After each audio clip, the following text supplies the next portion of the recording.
أبو ذر رضي الله عنه በአንድ ወቅት ባሪያ አገልጋይ ነበረው። ጥቁር አገልጋይ ነበረው። ታዲያ አቡ ዘር ምን አለው? የብነ ሰውዳ አንተ የጥቁር ልጅ ሆይ አለው። ያን አገልጋይ ይህ አገልጋይ ወደ ነቢዩ ዓለይሂ ሰላቱ ወሰላም መጣና አቡ ዘር እኮ እንዲህ ብሎ በእናቴ ሰደበኝ አላቸው። ነቢ ሰለላሁ ዐለይሂ ወሰለም አንተ አባ ዘር ሆይ እናቱን አንስተህ እንዲህ አልከው እንዴ? ኢነከ ምርኡን ፊከ ጃሂልያ አንተ ውስጥ ድንቁርና ያለብህ ሰው ነህ አሉት ነቢዩ ዓለይሂ ሰላቱ ወሰላም። እንዴት ሰውን በቆዳው በዘሩ አንስተህ ትናገረዋለህ? እንዴት ሰውን በሰውነቱ አታከብረውም ነው መልእክቱ። ኢነከ ምርኡን ፊከ ጃሂልያ ኢስላም አልገባህም፣ አልሰለጠንክም፣ ድንቁርና አለብህ ማለት ነው። ኢነከ ምርኡን ፊከ ጃሂልያ። ከዛም አስከትለው ምን አሉ? አላህ ስብሓንሁ ወተዓላ በእጃችሁ ከእናንተ ስር ያደረጋቸውን ሰዎች እዘኑላቸው፣ ከምትበሉት አብሏቸው፣ ከምትጠጡት አጠጧቸው፣ ከሚችሉት በላይ ስራ አትዘዟቸው፣ ካዘዛችኋቸው እርዷቸው አሉ ነቢዩ ዓለይሂ ሰላቱ ወሰላም። ሁሉም ማህበረሰብ ውስጥ ያለን ችግር በመፍታትም አዛኝ ነበሩ ዓለይሂ ሰላቱ ወሰላም። አይሻ ረዲየላሁ ዐንሃ ወደ ዑስማን ብን መዝዑን የሚባል ሰሐቢ ቤት ስትሄድ ሚስትየዋ ራሷን ጥላ ታገኛታለች። በቃ ምንም አለባበሷ ሁሉም ነገሯን ራሷን ጥላ ታገኛታለች። ምን ነው ያ እኽታ ምን ሆንሽ ትላታለች። ምን ነው እንዲሆንሽ ራስሽን ጣልሽ ስትላት አይ ዑስማን ብን መዝዑን እኮ የሱሙ ነሃራ ወየቁሙ ሌይል ሌሊቱን ቀኑን ሲጾም ይውላል፣ ሌሊት ደግሞ ሲሰግድ ነው የሚያድረው፣ እኔን ዘወር ብሎ አያየኝም አለች።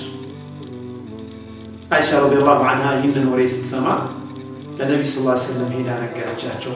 ዑስማን ብን መዝዑን እንዲህ ያደረገ ነው፣ ሚስትየዋ እንዲህ ብላ ነግራኛለች። ነቢዩ ሰለላሁ ዐለይሂ ወሰለም አስጠሩትና ዑስማን ብን መዝዑንን ጠየቁት። ያ ዑስማን እኔ አይደለሁም እንደ አርአያ አሉት ነቢ ስ ላ ስለም። እኔን አይደለም እንደ የምትከተለው? አዎ ያ ረሱላላህ እርሱን ነው የምከተለው። ታዲያ ቀኑን ጾመህ ሌሊቱን ደግሞ እየሰገድክ ነው እንደ የምታድረው? አዎ እንደዛ ነው የማደርገው አላቸው ዑስማን ብን መዝዑን። ነቢዩ ሰለላሁ ዐለይሂ ወሰለም ላ ተፍዐል እንዲህ አታድርግ፣ ኢነ ሊጀሰዲከ ዐለይከ ሐቀን ወኢነ ሊአህሊከ ዐለይከ ሐቀን ፈአዕጢ ኩለ ዚ ሐቅን ሐቃ አሉ ነቢ ስ ላ ሰለም። እንዲህ አታደርግ ያ ዑስማን፣ በጀሰድህ ላይ ሐቅ አለ፣ አካልህ ረፍት ይፈልጋል፣ ሐቅ አለብህ፣ አካልህ ላይ ሐቁን መስጠት አለብህ። ባለቤትህ ሐቅ አላት፣ ሐቋን ልትሰጣት ይገባል። ቤተሰቦችህ ሐቅ አላቸው፣ ሐቃቸውን ልትሰጣቸው ይገባል። ወአዕጢ ኩለ ዚ ሐቅን ሐቀህ አሉ ነቢ ስ ላ ሰለም። ሁሉንም ባለመብት መብቱን መስጠት መቻል አለብህ፣ ሐቁን ልትሰጠው ይገባል። ቀኑን ሙሉ ጾመህ እየዋልክ ሌሊት ስትሰግድ እያደርክ አካልህንም ጎድተህ ሚስትህንም ጎድተህ ይህ ሊሆን አይችልም ማለት ነቢ ስ ላ ሰለም። በሚቀጥለው ቀን የዑስማን ብን መዝዑን ሚስት ሙሽራ መስላ ወደ ሴቶች መጣች። ሴቶች ጠየቋት ሰሓቦቹ፣ ምን ነው ዛሬ ሙሽራ ሆንሽ? በጣም አምሮብሻል አሏት። አሳበና ማ አሳበ ናስ፣ ሰዎችን ያገኘ አግኝቶን ነዋ አለች።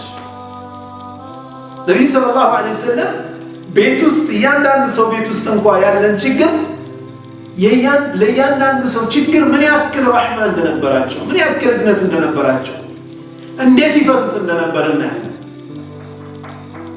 ነቢዩ ዓለይሂ ሰላቱ ወሰላም ይቅር ባይ ነቢይ ነበሩ። ይቅር ባይነታቸውን ቅድም አይተናል። ኢዝሀቡ ፈአንቱም ጡለቃ፣ ልባቸው ላይ የሰዎችን ሕቅድ፣ የሰዎችን ሐሰድ የመሳሰለ ጥላቻን ተሸክመው የሚኖሩ ሰው አልነበሩ። ነቢ ስ ላ ሰለም ረሒም ነበሩ፣ ወዱድ ነበሩ፣ ሰዎችን የሚወዱና የሚወደዱ ነበሩ። ነቢ ሰለላሁ ዐለይሂ ወሰለም ሙተዋድዕ ነበሩ፣ ትሁት ነበሩ። ነቢዩ ዓለይሂ ሰላቱ ወሰላም ትሁት እጅግ በጣም ትሁት ነበሩ። በአንድ ወቅት ከሰሃቦቻቸው ጋር غزوة በወጡበት ምግብ ማብሰል ፈለጉና ሁሉም ኃላፊነት ተመዳደሩ። እኔ ስጋውን አዘጋጃለሁ፣ እኔ ደግሞ አበስላለሁ፣ እኔ እንዲህ አደርጋለሁ። ሁሉም ተመዳደሩ። ነብዩ ሰለላሁ ዐለይሂ ወሰለም ደግሞ ምን አሏቸው? እኔ ደግሞ እንጨት እለቅማለሁ አሉ ነብዩ ሰለላሁ ዐለይሂ ወሰለም። ለሰሃቦቻቸው እንጨት ነቅመው ሰብስበው የሚያመጡ ትሁት ሰው ነበሩ ነብዩ ሰለላሁ ዐለይሂ ወሰለም። ቁጭ ብለው የሚያሱ አልነበሩ ነብዩ ሰለላሁ ዐለይሂ ወሰለም። ህይወታቸው ከሌሎች ጋር ፈዋሪቅ ተምይዝ ይሄ የሶሻል ስታተስ የሚባለው የማህበራዊ ደረጃ የሚባለውን መጣስ የቻሉ ሰው ናቸው ነብዩ ሰለላሁ ዐለይሂ ወሰለም። ትሁት ሆነው ታች ወርደው አብረው ይሰሩ የነበሩ ናቸው። መዲና መስጂድ ሲገነባ ተሸክመው ያመላልሱ የነበሩ ናቸው ነብዩ ሰለላሁ ዐለይሂ ወሰለም። ጫማቸውን ይሰፉ ነበር። የሚስቶቻቸውን የቤተሰቦቻቸውን ጫማ ይሰፉ ነበር። ሊጥ ሲቦካ ውሃ ያፈሱ ነበር ነብዩ ሰለላሁ ዐለይሂ ወሰለም። ከገበያ ዕቃ ተሸክመው ይወስዱ ነበር። እኔ ልሸከምልዎት ያ ረሱላህ ሲላቸው ሰለላሁ ዐለይሂ ወሰለም አንድ ሰሃቢ የዕቃ ባለቤት በመሸከም ተገቢው እሱ ነው አሉ ነብዩ ሰለላሁ ዐለይሂ ወሰለም። እጅግ በጣም ትሁት ነበሩ አለይሂ ሰላቱ ወሰላም። የስነ ምግባር ቁንጮ የደግነት መመዘኛ ነበሩ የሚለው ለዚህ ነው። ታላቅ ሰው ነበሩ ነብዩ አለይሂ ሰላቱ ወሰላም። ነብዩ አለይሂ ሰላቱ ወሰላም ፍትሃዊ ነበሩ። ፍትሃዊ ነብይ ነበሩ። ፍትሃዊነት ሰብአዊ ማንነታቸው ውስጥ እጅግ ጥልቅ ነበር። አንድ ሐዲስ ላይ ነብዩ ሰለላሁ ዐለይሂ ወሰለም ይላሉ من كنت جلدت له ظهرا فهذا ظهري فليستقد منه ጀርባውን ገርፌው የማካለ የገረፍኩት ሰው ካለ ይሄው ጀርባዬ ይግረፈኝና ሐቁን ይውሰድ ይላሉ ነብዩ አለይሂ ሰላቱ ወሰላም። አንድ ማዕረካ ላይ አንድ ሰሃቢ ወዱ ወጣ ብሎ ከሶፉ ነብዩ ሰለላሁ ዐለይሂ ወሰለም ሶፍ ሲያስተካክሉ ወደ ውስጥ ገባ ብለው ነካ አደረጉት በእንጨት ሶፍ እንዲስተካከል። አውጀዕተኒ ያ ረሱላህ አሳመምከኝ አንተ ያ አላህ ነብይ አላቸው። ቂሳስ እፈልጋለሁ አላቸው። ነብዩ ሰለላሁ ዐለይሂ ወሰለም እሺ አሉት። ይኸው ልብሴ ተገልጦ ስለነበር እንደዚህ አይመታይ እኔም ያንተ ልብስ ተገልጦ እፈልጋለሁ አላቸው። ነብዩ ሰለላሁ ዐለይሂ ወሰለም ገለጡለት። ሲገልጡለት አቀፋቸውና አለቀሰ። ምን ሆንክ አላቸው። ያ ረሱላህ የሚያዩት ነገር እየሆነ ነው። ወደ ማዕረካ ወደ ፍልሚያ ልንገባ ነው። ከዚህ ፍልሚያ በኋላ ምን እንደሚፈጠር አላውቅም። የህይወቴ መጨረሻ የኔና ያንተ ቆዳ የተነካካበት እንዲሆን ፈልጌ ነው አላቸው ነብዩ ሰለላሁ ዐለይሂ ወሰለም። ነብዩ ሰለላሁ ዐለይሂ ወሰለም ራሳቸውን እንዲህ ለፍትህ ያቀርባሉ። ያ ሰሃባ ደግሞ ሌላ ነበር ሐሳቡ። اللهم صل وسلم وبارك على سيدنا محمد وعلى اله وصحبه وسلم። ነብዩ አለይሂ ሰላቱ ወሰላም ቅድም እንዳልኳችሁ በተለያየ ህይወታቸው ውስጥ ረህማ እዝነትን ያንጸባርቃሉ። አስተምሯቸው ትምህርታቸው የሚናገሩትም ከረህማ አንፃር ረህማን ፕሮሞት የሚያደርጉበት የሚያበረታቱበት عجيب ነው سبحان الله. فيما رواه الديلمي حديث القدس لا الله سبحانه وتعالى من إله إن كنتم تحبون رحمتي ينين إزنت يمتودوا يمتفلقوا كهنا فارحموا خلقي فطرانا إزنوا اللاتشو أنين دازن اللاتشو بل إلى حديث لاي ارحموا من في الأرض يرحمكم من في السماء. مدر لا يالوت فطران إزنوا سماي لا يالو الله ياسن اللاتشو زند. إزنت لعند ما هبرسب እጅግ በጣም ወሳኝ ነው። እጅግ በጣም ወሳኝ። አገራችን ውስጥ በተለያየ አካባቢ የሚፈጠሩ ችግሮችን ዋነኛ ምክንያታቸው የእዝነት እጦት ነው። ሰዎች እንደ ሰው ልናዝን የሚገባን ከሰው ልጅ አልፈን ለእንስሳ ጭምር ነው እንድናዝን አላህ Subhanahu Wa Ta'ala የሚፈልገው። ኢስላም የሚያስተምረን ያንን ሰውነትም ጥጉ ያ ነው።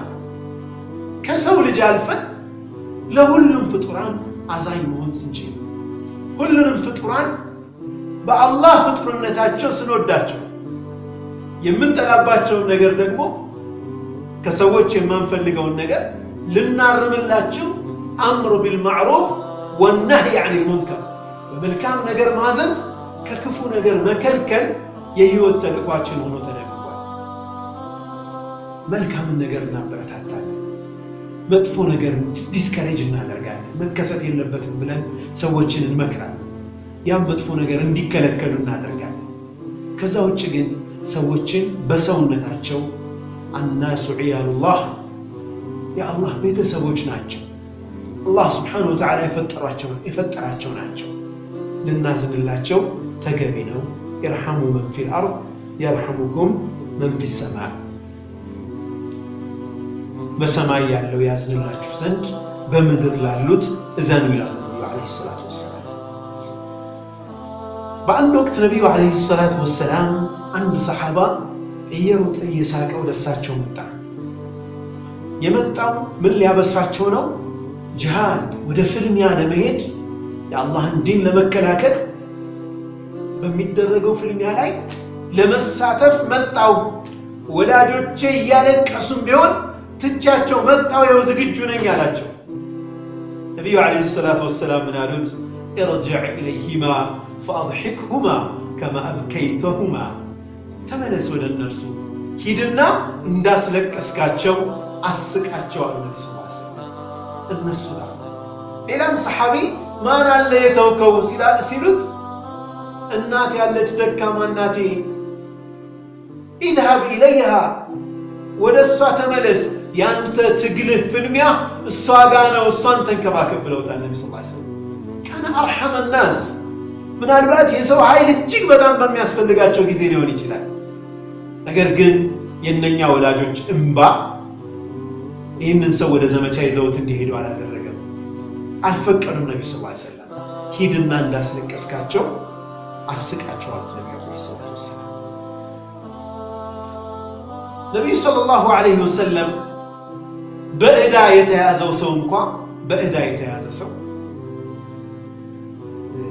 መክፈል አልችል ብሎ ሲጨናነቅ ጊዜ ማራዘን መስጠት፣ አብሽር ቀስ ብለህ ትከፍለኛለህ ብሎ ጊዜ መስጠትን አስመልክቶ ለዚህ ባለ ዕዳ ማዘን እንኳን ያለውን ቢላ ታላቅ ክብር ነቢ ሰለላሁ ዐለይሂ ወሰለም እንዲጠቅሱታል። መን አንዘረ ሙዕሲራን ወወضዐ ለህ፣ በጣም የተቸገረን ለመክፈል ፈልጎ አጭበርብሮ በዛ የቀረ አይደለም፣ ለመክፈል ፈልጎ አልችል ብሎ የሚቸገረን ሰው ጊዜ የሰጠ ሰው ወይም ደግሞ አውፍ ያለ ሰው አظለሁ ላሁ የውመ ልቅያመት ተሕተ ظል ዓርሺህ የውመ ላ ظለ ኢላ ظሉህ፣ የእሱ ጥላ እንጂ ሌላ ጥላ በሌለበት እጅግ በጣም ከባድ ጊዜ በዓርሽ ጥላ ስር አላህ ያጠለዋል አሉ ነቢዩ ዓለይሂ ሰላቱ ወሰላም። መን አራደ አን ቱስተጃበ ዳዕወቱህ አሉ ነቢ ሰለላሁ ዐለይሂ ወሰለም በሌላ ሐዲስ ላይ ዱዓው አላህ እንዲቀበለው ዱዓውን አላህ እንዲቀበለው የፈለገ ሰው ወአን ቱክሸፈ ኩርበቱ መከራው ከሱ እንዲነሳለት የፈለገ ሰው ፈሊዩፈርጅ ዐን ሙዕሲር ደይን ኑሮበት የተቸገረን ሰው ይገላግለዋል ነቢ ሰለላሁ ዐለይሂ ወሰለም። ነቢዩ ዓለይሂ ሰላቱ ወሰላም በሐዲስ አልቁድስ እንደዚሁ እንዳስረዱን የብነ አደም ይለዋል አላህ፣ አንተ የአደም ልጅ ሆይ ተመልከቱ እዝነትን፣ ሶሻል ፋብሪኩን፣ ይሄ የማህበረሰብ ትስስርን ማጥበቅ ምን ያክል በእስልምና ቦታ እንዳለው የሚያሳይ ሐዲስ ነው። አንተ የአደም ልጅ ሆይ መሪቱ ወለም ተዑድኒ፣ ታመምኩ ግን አልጠየከኝም ይለዋል አላህ ታምሜ ለምንድነው ያልጠየከኝ قال يا ربي كيف أعودك وأنت رب العالمين እንዴት ልጠይቅህ እችላለሁ ጌታዬ አንተ የዓለማት ጌታ ሆነ قال أما علمت أن عبدي فلان مرض فلم تعد አታውቅም እንዴ ገሌ የሚባል ባሪያዬ ታሞ ሄደህ እኮ አልጠየቅከውም ይለዋል አላህ أما علمت أنك لو عدته لوجدتني عنده አታውቅም እንዴ እሱን ብትጠይቀው ኖሮ ታሞ ያለ ብትጠይቀው ኖሮ እኔን እኮ እዛ ታገኘኝ ነበር ይለዋል አላህ يا ابن آدم استطعمتك فلم تطعمني أبلاني بيه ساتبلاني كو كره يلوال الله يا رب كيف أطعمك انديت لا بلاه جلالو وأنت رب العالمين أنت يا علمات جيتا هنا هي اللي انديت جلالو ين قال أما علمت أنه استطعمك عبدي فلان فلم تطعمه أما علمت أنك لو أطعمته لوجدت ذلك عندي እገሌ የሚባል ባሪያዬ አብላኝ ራበኝ ብሎ ወዳንተ መጥቶ ሳታበላው እኮ ቀረ ብታበላው ኑሮ እኔ ዘንድ ታገኘው ነበር ምንዳህን ይለዋል አላህ Subhanahu Wa Ta'ala ነብዩ አለይሂ ሰላቱ ወሰላም በህብረተሰባችን ውስጥ እዝነት እንዲሰራጭ እንዲስፋፋ እንድንተሳሰር እንድንተዛዘንና እንድንደጋገፍ በተለያየ መልኩ ነው ያስተማሩን ነብዩ አለይሂ ሰላቱ ወሰላም እሳቸው ኖረው ነው ያሳዩ አንድ ወቅት ነብዩ ሰለላሁ ዐለይሂ ወሰለም ከፈጅር ሰላት በኋላ ቁጭ አሉና ሰሃቦቹን ምን አሏቸው من عاد منكم مريضا ማን ነው ዛሬ በሽተኛ የጠየቀው አቡበክር ረዲየላሁ ዐንሁ انا يا رسول الله እኔ ነኝ የጠየቅኩት ማን ነው ጀናዛ የሸኛው ነብዩ ሰለላሁ ዐለይሂ ወሰለም እኔ አሉ አቡበክር ረዲየላሁ ዐንሁ من اصبح اليوم صائما ዛሬ ጾመኛ የሆነ ማን ነው አሉ ያሉ አቡበክር ሲዲቅ ረዲየላሁ ዐንሁ ነብዩ ሰለላሁ ዐለይሂ ወሰለም ምን አሉ እነኚህ ሶስት ነገሮች በአንድ ሰው ላይ በአንድ ቀን አይሰበሰቡ ኢላ አድኸለሁ الله الجنة ጀነትን አላህ ያስገባው ነብዩ ዐለይሂ ሰላቱ ወሰላም